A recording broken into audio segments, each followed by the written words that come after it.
शहरात झालेल्या मुसळधार पावसामुळे विविध भागांमध्ये पाणी साचल्याच्या तक्रारी अमरावती महानगरपालिकेला मोठ्या प्रमाणात प्राप्त झाल्या। प्राप्त तक्रारींची दखल घेत महानगरपालिकेने तात्काळ उपाययोजना राबवून बहुतांश ठिकाणावरील समस्या निकाली काढल्या। महानगरपालिकेच्या विविध विभागांनी परस्पर समन्वय साधून प्रभावी कारवाई केली। स्वच्छता विभाग, अग्निशमन विभाग तसेच संबंधित यंत्रणांनी त्वरित घटनास्थळी पोहोचून पाणी उपसा व निचरा करण्याचे काम हाती घेतले।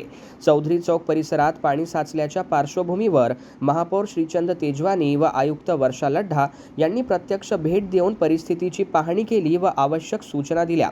तसेच गांधी चौक येथील दत्त पॅलेस व अग्रवाल प्लाझा परिसरातील दुकानांमध्ये पाणी शिरल्याबाबत अनेक तक्रारी प्राप्त झाल्या होत्या।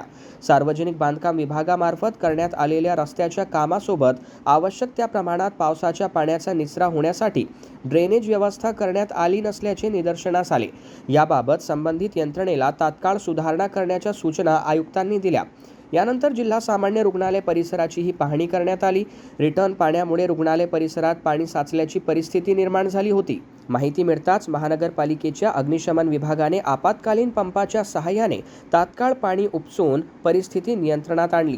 नागरिकांच्या सुरक्षिततेला प्राधान्य देत अमरावती महानगरपालिका आपत्कालीन परिस्थितीत सतत सज्ज असून पावसाळ्याच्या पार्श्वभूमीवर सर्व विभागांना सतर्क राहण्याच्या सूचना देण्यात आल्या आहेत।